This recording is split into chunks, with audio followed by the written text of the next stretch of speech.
जयाच्या जनी जन्म नामार्थ झाला, जयाने सदा वास नामात केला.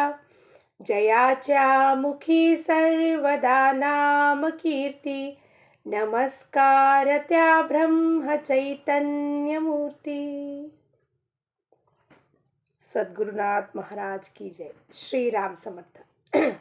ಎಲ್ಲ ಆತ್ಮಜ್ಯೋತಿಗಳಿಗೆ ಶಿರಸಾಷ್ಟಾಂಗ ಪ್ರಣಾಮ ಮಾಡುತ್ತಾ ನನ್ನ ಸದ್ಗುರುಗಳಾದ ಶ್ರೀ ಚಂದ್ರಕುಮಾರ್ ಅವರ ದಿವ್ಯ ಚರಣಾರವಿಂದಕ್ಕೆ ಸಾಷ್ಟಾಂಗ ಪ್ರಣಾಮ ಮಾಡುತ್ತಾ ಇಂದಿನ 17 ಫೆಬ್ರವರಿ ಶ್ರೀ ಮಹಾರಾಜರ ಪ್ರವಚನ, ನಾಮವನ್ನು ಭಾವಯುಕ್ತ ಅಂತಃಕರಣದಿಂದ ತೆಗೆದುಕೊಳ್ಳಬೇಕು.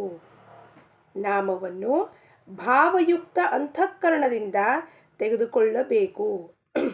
ಆ ನಾಮಸ್ಮರಣೆ ಮಾಡ್ತಾ ಮಾಡ್ತಾ ನಮ್ಮಲ್ಲಿ ಭಾವ ಜಾಗೃತ ಆಗತ್ತೆ, ಅಂತಃಕರಣ ಶುದ್ಧಿ ಆಗತ್ತೆ. ಮನ, ಬುದ್ಧಿ, ಚಿತ್ತ, ಅಹಂಕಾರ ಸೇರಿಸಿ ಅಂತಃಕರಣ. ಈ ಮನಸ್ಸಿನ ಲೆವೆಲ್ನಲ್ಲಿ, ಬುದ್ಧಿ ಲೆವೆಲ್ನಲ್ಲಿ, ಚಿತ್ತದ ಲೆವೆಲ್ನಲ್ಲಿ, ಅಹಂವೃತ್ತಿ ಲೆವೆಲ್ನಲ್ಲಿ ಶುದ್ಧೀಕರಣ ಆದಂಗು ಒಳಗಿರದ ಭಾವ ಎಲ್ಲೂ ಹೊರಗಡೆಯಿಂದ ತರಂಗಿಲ್ಲ.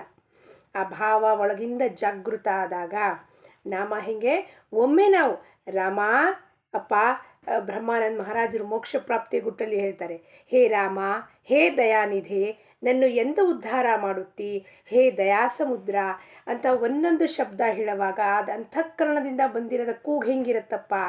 ಹಾಗೆ ಮಹಾರಾಜರ ನಾಮವನ್ನು ಭಾವಯುಕ್ತ ಅಂತಃಕರಣದಿಂದ ತಗೋಬೇಕು ಅಂತ ಇಂದಿನ ನಮ್ಮೆಲ್ಲರಿಗೂ ಬೋಧನೆ ಮಾಡಿ ತಿಳಿಸ್ತಾ ಇದ್ದಾರೆ. ನಾವೆಲ್ಲರೂ ಸೇರಿ ಅದನ್ನು ಶ್ರವಣ, ಚಿಂತನ, ಮನನ ಮಾಡೋಣ. ಏನು ಹೇಳ್ತಾರಪ್ಪ ಮಹಾರಾಜರು? ನಮಗೆ ಇಂದು ಭಗವಂತನ ಅವಶ್ಯಕತೆಯು ವಿಶೇಷವಾಗಿ ಅನಿಸುವುದಿಲ್ಲವೇನೋ ನಿಜ. ವಿಶೇಷವಾಗಿ ಅಂದರೆ, ಅಪ್ಪ ಭಗವಂತ ನಿನ್ನ ಹೊರತಾಗಿ ನನಗೇನೂ ಬೇಕಾಗಿಲ್ಲಪ್ಪ ಅಂತ ವಿಶೇಷವಾಗಿ ಏನೂ ಅನ್ನಿಸ್ತಿಲ್ಲ. ಅದು ಸತ್ಯದ ಮಾತು. ಯಾಕೆ ಅಂದರೆ ನಮ್ಮ ಜೀವನದಲ್ಲಿ ಭಗವಂತ ಎಲ್ಲಿದ್ದಾನಪ್ಪ? ಫಸ್ಟ್ ಪ್ರಯಾರಿಟಿ ಯಾರು?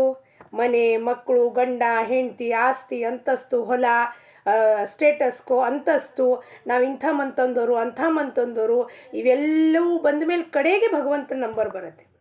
ಆದರೆ ಸಾಧು ಸಂತರ ಹೆಂಗಿರುತ್ತಪ್ಪ? ಫಸ್ಟ್ ನಂಬರ್ ಭಗವಂತಂದು, ಬಾಕಿ ಎಲ್ಲ ಗೌಣ ಅವರಿಗೆ. ಅದಕ್ಕೆ ಮಹಾರಾಜರು ಹೇಳ್ತಾರೆ, ವಿಶೇಷವಾಗಿ ಅನಿಸುವುದಿಲ್ಲ, ಆದರೆ ಅದು ಹೇಗೆ ಅನಿಸತೊಡಗುತ್ತದೆ ಎಂಬುದನ್ನು ವಿಚಾರ ಮಾಡೋಣ. ಹೆಂಗೆ ಅನ್ನಿಸ್ಬೇಕು ನಮಗೆ? ಅವ್ರಿಗೆ ಅನ್ಸುತ್ತೆ, ನಮ್ಗೆ ಯಾಕೆ ಅನ್ನಿಸ್ತಿಲ್ಲ? ಧ್ರುವನಿಗನ್ನಿಸ್ತು, ಪ್ರಹ್ಲಾದನಿಗನ್ನಿಸ್ತು, ತುಕಾರಾಮ್ ಮಹಾರಾಜರಿಗನ್ನಿಸ್ತು, ಮೀರಾಬಾಯಿಗನ್ನಿಸ್ತು, ಪುರಂದರದಾಸರಿಗನ್ನಿಸ್ತು, ಕನಕದಾಸರಿಗನ್ನಿಸ್ತು ಅಂದಮೇಲೆ ನಮಗೆ ಯಾಕೆ ಅನ್ನಿಸ್ತಾ ಇಲ್ಲ? ಅದ್ರ ಕಡೆ ವಿಚಾರ ಮಾಡೋಣ.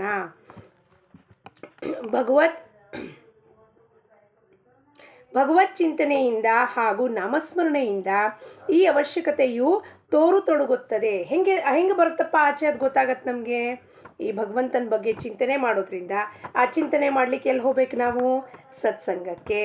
ಸತ್ಸಂಗಕ್ಕೆ ಹೋದಾಗ ಗುರುಗಳು, ಹಿರಿಜನರು ಬಂದು ಹೆಂಗೆ ನಾಮಸ್ಮರಣೆ ಮಾಡಬೇಕಪ್ಪ, ಹೆಂಗೆ ಚಿಂತನೆ ಮಾಡಬೇಕು, ಕಥಾಶ್ರವಣ ಮಾಡಬೇಕು, ಅದನ್ನೆಲ್ಲ ಅವರು ಹೇಳಿದಾಗ ಮನಸ್ಸಿನ ಮೇಲೆ ಪರಿಣಾಮ, ನಾಟಿ ಹೇಳಿದ್ದೇ ಮಾತು ಕಿವಿ ಮೇಲೆ ಬಿದ್ದು ಅವಶ್ಯಕತೆ ಅನಿಸೋಕ್ಕೆ ಶುರುವಾಗುತ್ತದೆ.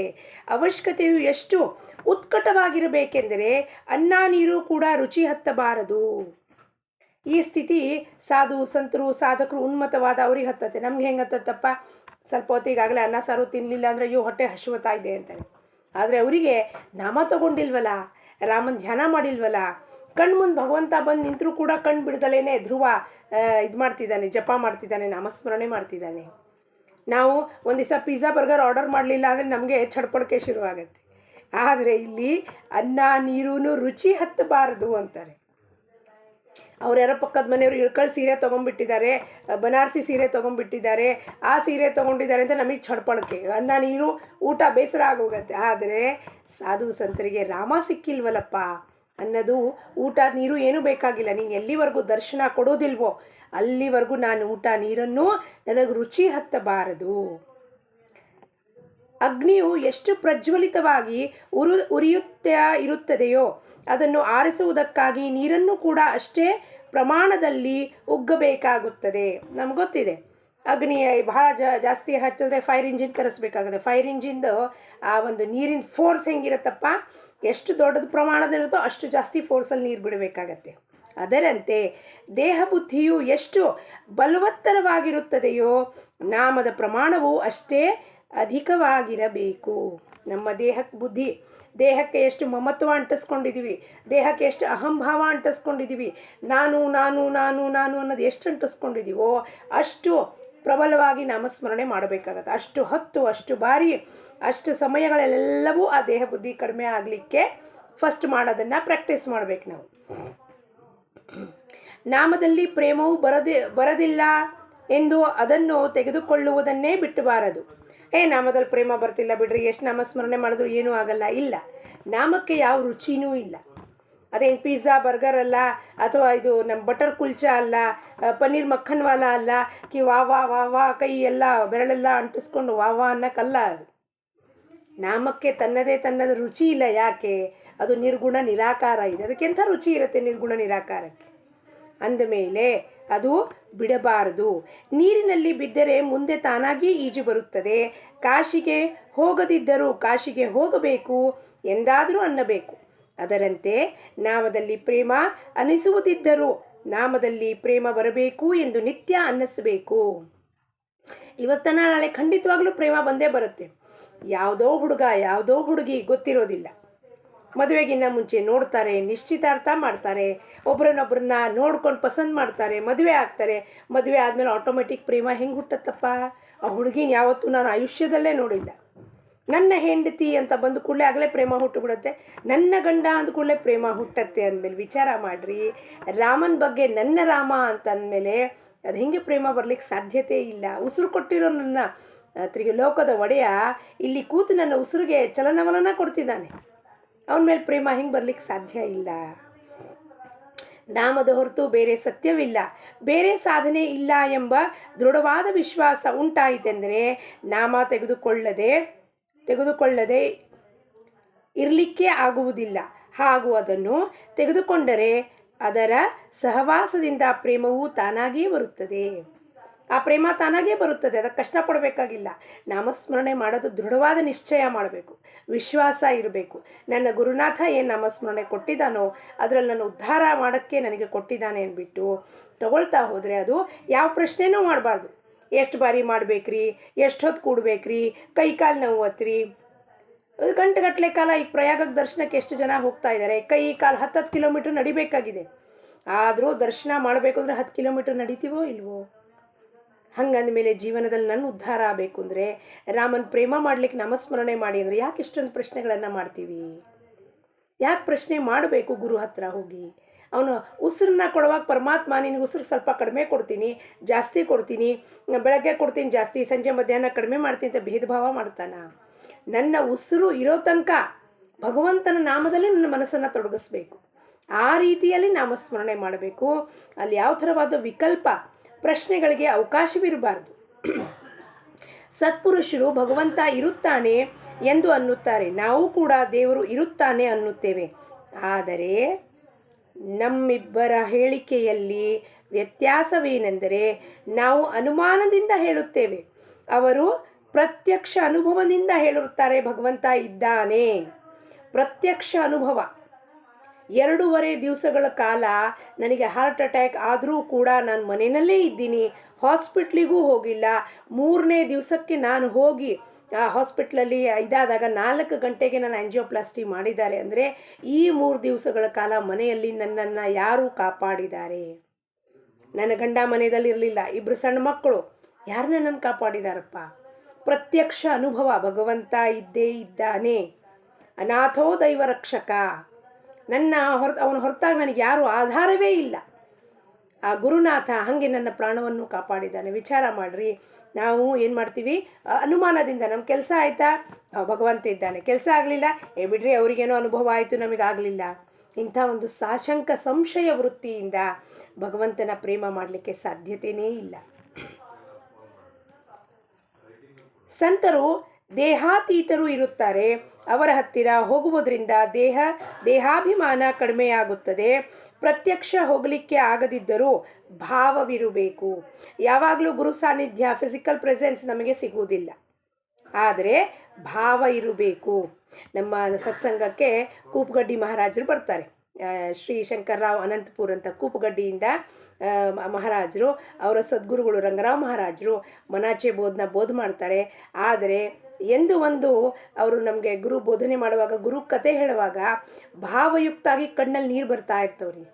ಧಾರಾಕಾರವಾಗಿ ಒಂದು ವಿಷಯ ಹೇಳಬೇಕಾದ್ರೆ ಗಂಟ್ಲು ಸದ್ಗತಿತ ಆಗಿ ಕಣ್ಣಲ್ಲಿ ನೀರು ಬರೋಕ್ಕೆ ಶುರುವಾಗ್ಬಿಡುತ್ತೆ. ಅಂದರೆ ಎಂಥ ಒಂದು ಪ್ರೇಮನಪ್ಪ ಗುರು ಮೇಲೆ, ವಿಲಕ್ಷಣವಾದ ಪ್ರೇಮ.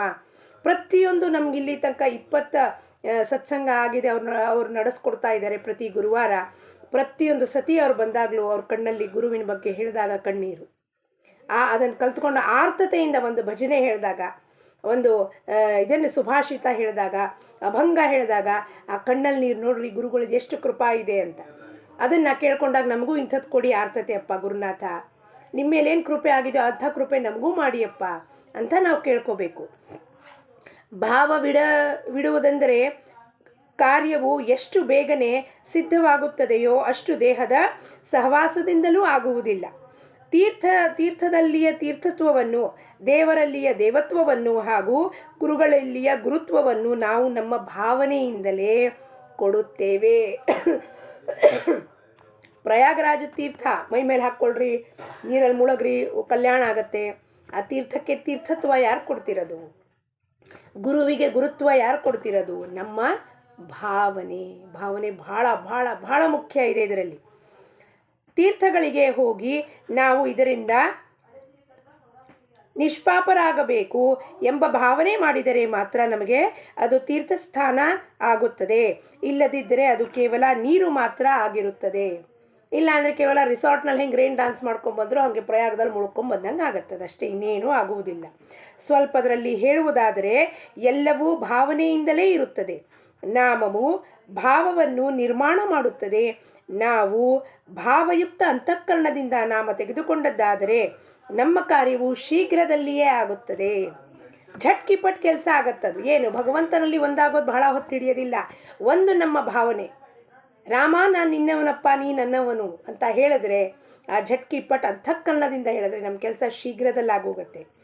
ಗ್ರಂಥಗಳಲ್ಲಿ ಸಾಧು ಸಂತರ ಲಕ್ಷಣಗಳನ್ನು ನಾವು ನಮ್ಮ ಜೀವನದಲ್ಲಿ ಅಳವಡಿಸ್ಕೊಳ್ಳಬೇಕೆಂಬ ಉದ್ದೇಶದಿಂದ ಹೇಳಿರುತ್ತಾರೆ. ಸಾಧು ಸಂತರ ಲಕ್ಷಣಗಳು, ಧ್ರುವ ಹಿಂಗಿದ್ದ, ಪ್ರಹ್ಲಾದ್ ಹಿಂಗಿದ್ದ, ರಾಯರ ಚರಿತ್ರೆಯಲ್ಲಿ ಅವ್ರು ವೆಂಕಣ್ಣ ಹಿಂಗಿದ್ರು, ಅಪ್ಪಣ್ಣಾಚಾರ್ಯರು ಹಿಂಗಿದ್ರು, ಮತ್ತು ಇನ್ನೊಂದು ಅಭಂಗದಲ್ಲಿ ರಾಜಾರಾಮ್ ಮಹಾರಾಜರು ಹಿಂಗಿದ್ರು, ವಿಠಾಬಾಯಿ ಹಿಂಗಿದ್ರು. ಯಾಕೆ ಹೇಳ್ತಾರಪ್ಪ? ಬ್ರಹ್ಮಚೈತನ್ಯ ಮಹಾರಾಜ ಚರಿತ್ರೆ ಮಹಾರಾಜರು ಹಿಂಗಿದ್ರು. ಯಾಕೆ? ಆ ಲಕ್ಷಣಗಳ ಉದ್ದೇಶವಾಗಿ ಯಾಕೆ ಹೇಳ್ತಾರಪ್ಪ? ನಾವು ಅದನ್ನು ಅಳವಡಿಸ್ಕೊಳ್ಬೇಕು ಜೀವನದಲ್ಲಿ. ಮೌನ ಮಾಡ್ರಿ ಅಂತ ಹೇಳ್ತಾರೆ, ಅಳವಡಿಸ್ಕೋಬೇಕು. ಅನ್ನದಾನ ಮಾಡ್ರಿ ಅಂತ ಅಳವಡಿಸ್ಕೋಬೇಕು. ಸಾಧನೆಯಲ್ಲಿ ಮುಂದುವರಬೇಕು, ಸತತವಾಗಿ ನಾಮಸ್ಮರಣೆ ಮಾಡಬೇಕು. ಕೇವಲ ಗ್ರಂಥ ಅಥವಾ ಸಂತರ ಚರಿತ್ರೆಯನ್ನು ಓದ್ಬಿಟ್ಟು ಮುಚ್ಚಿಬಿಟ್ಟು ಸತ್ಸಂಗಕ್ಕೆ ಟಾಟಾ ಬೈ ಬೈ ಹೇಳೋದಲ್ಲ. ಅದರಿಂದ ನಮ್ಮ ಜೀವನದಲ್ಲಿ ಉಪಯುಕ್ತ ಮಾಡಿಕೊಂಡು ನಮ್ಮ ಜೀವನವನ್ನು ಸಾರ್ಥಕ ಮಾಡಿಕೊಳ್ಳಿಕ್ಕಿರುತ್ತದೆ. ಆದರೆ ಕೇವಲ ಆ ಲಕ್ಷಣಗಳಿಂದ ಸಾಧುಗಳನ್ನು ಗುರುತಿಸಲು ಬರುವುದಿಲ್ಲ. ಸಾಧು ಆಗಿಯೇ ಸಾಧುವನ್ನು ಗುರುತಿಸಬೇಕಾಗುತ್ತದೆ. ಪ್ರಾಪಂಚಿಕನಿಗೆ ಅವರನ್ನು ಗುರುತಿಸಬೇಕಾದರೆ ತಮ್ಮ ಮೇಲೆ ಅವರ ಸಂಗತಿಯ ಪರಿಣಾಮವೂ ಏನೋ ಆಗಿರುತ್ತದೆ ಎಂಬುದನ್ನು ನೋಡಬೇಕು. ಗುರು ಹತ್ರ ಹೋದಾಗ, ಗುರು ಜೊತೆ ಇದ್ದಾಗ ನನ್ನಲ್ಲಿ ಆಗಿರುವ ಆಂತರಿಕ ಬದಲಾವಣೆಗಳನ್ನು ನೋಡಿದಾಗ, ಗುರು ಹೇಳ್ತಾ ಇದ್ದ ಮಾತನ್ನು ಮನಸ್ಸಿಗೆ ತಟ್ಟಿದಾಗ, ಗುರು ಏನಿದಾನಪ್ಪ, ದೇಹದಲ್ಲಿರುವುದೇ ಇಲ್ಲ ಯಾವತ್ತೂ ಗುರು. ಅವನು ದೇಹಕ್ಕೆ ಅತೀತನಾಗಿರುತ್ತಾನೆ, ಕಾಲಕ್ಕೆ ಅತೀತನಾಗುತ್ತಾನೆ. ಗುರುವೇ ಸಾಕ್ಷಾತ್ ಪರಬ್ರಹ್ಮ ಅಂದಮೇಲೆ ಅವನ ದೇಹದಲ್ಲಿ ನೋಡಿದ್ರೆ ನಮಗೇನು ಅರ್ಥ ಆಗತ್ತೆ ಅವನು ಹೆಂಗಿದ್ದಾನೆ ಅಂತ. ಅಂದರೆ ನಮ್ಮ ಮೇಲೆ ಅದ ಪರಿಣಾಮದಿಂದಲೇ ಅವರನ್ನು ಗುರುತಿಸಬೇಕು. ನಮ್ಮ ಮನಸ್ಸಿಗೆ ಸ್ವಲ್ಪ ಸಮಯ ಆದರೂ ಶಾಂತಿ ದೊರೆಯುತ್ತದೆ. ನಮ್ಮ ಅಹಂಭಾವವು ಸ್ವಲ್ಪ ಆದರೂ ಕಡಿಮೆಯಾಗುತ್ತದೆ. ಮನಸ್ಸು ನಿರ್ವಿಷಯ ಆಗುತ್ತದೆ ಅಥವಾ ಆಗಿರಬೇಕು ಎಂದು ಅನಿಸತೊಡಗುತ್ತದೆ. ಎಂದರೆ ಅವರು ಸಾಧು ಸ್ವರೂಪವೆಂದರೆ ತಿಳಿಯಬೇಕು. ಸಾಧುಗಳು ಸರ್ವಭೂತಗಳಲ್ಲಿ ಭಗವದ್ ಭಾವನೆಯನ್ನು ಅಥವಾ ಸರ್ವತ್ರವೂ ನಾನೇ ಇರುತ್ತೇನೆ ಎಂಬುದನ್ನು ನೋಡುತ್ತಾರೆ. ಆದ್ದರಿಂದ ಅವರು ಎಲ್ಲರನ್ನೂ ಪ್ರೇಮ ಮಾಡುತ್ತಾರೆ. ಎಲ್ಲರನ್ನೂ ನೋಡುತ್ತೇವೆ, ಎಲ್ಲರಲ್ಲಿಯೂ ನೋಡುವುದಿಲ್ಲ. ನಮ್ದು ಹೆಂಗಿದೆ? ನಾವು ಎಲ್ಲರಲ್ಲೂ ನೋಡೋದಿಲ್ಲ. ಕ್ವಚಿತವಾಗಿ ಯಾರು ಇಷ್ಟ ಆಗ್ತಾರೋ, ರಾಗ ಹಾಗೂ ದ್ವೇಷ ಯಾರು ಇಷ್ಟ ಆಗ್ತಾರೋ ಅವ್ರ ಮೇಲೆ ರಾಗ, ಅನುರಾಗ, ಆಹಾ ಇವ್ರು ಭಾಳ ಒಳ್ಳೆಯವರಿದ್ದಾರೆ, ಯಾಕೆ ಅವ್ರು ನಮಗೇನೋ ಸಹಾಯ ಮಾಡಿರ್ತಾರೆ. ಇನ್ನೊಬ್ಬರನ್ನ ನೋಡಿಬಿಟ್ಟು ದ್ವೇಷ, ಇವ್ರು ನಮಗೆ ಇಷ್ಟ ಇಲ್ಲ. ಸಾಧು ಸಂತರಿಗೆ ಎಲ್ಲರೂ ಒಂದೇ ಇರ್ತಾರೆ.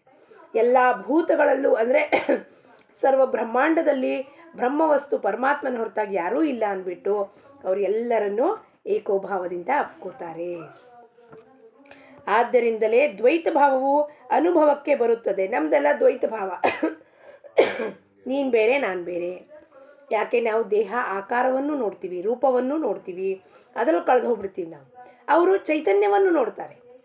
ಚೈತನ್ಯ ಇಲ್ಲಿ ಬಂದಿದೆಯಪ್ಪ, ಈ ಚೈತನ್ಯ, ಅದಕ್ಕೆ ನಮಸ್ಕಾರ ಮಾಡಿ ಬನ್ನಿ, ಎಲ್ಲಿಂದ ಬಂದಿದ್ದೀರಾ, ಊಟ ಮಾಡಿದ್ರಾ, ಪ್ರಸಾದ ಸ್ವೀಕಾರ ಮಾಡಿ, ಹೇಗಾಯಿತು ಪ್ರಯಾಣ, ಇದನ್ನೆಲ್ಲ ಕೇಳಿಬಿಟ್ಟು ನಾವು ನಮ್ಮ ಸಮಸ್ಯೆ ಹೇಳಿದಾಗ ಗುರುಗಳೇ ಹಿಂಗಾಗಿದೆ, ಹೌದಮ್ಮ ನಾಮಸ್ಮರಣೆ ಮಾಡಿ ಎಲ್ಲ ಒಳ್ಳೆಯದಾಗತ್ತೆ, ಹೋಗುವಾಗ ಪ್ರಸಾದ ಕೊಡ್ತಾರೆ, ಏನೋ ಒಂದು ಮಾತು ಹೇಳ್ತಾರೆ, ಕಿವಿ ಮಾತು ಹೇಳ್ತಾರೆ.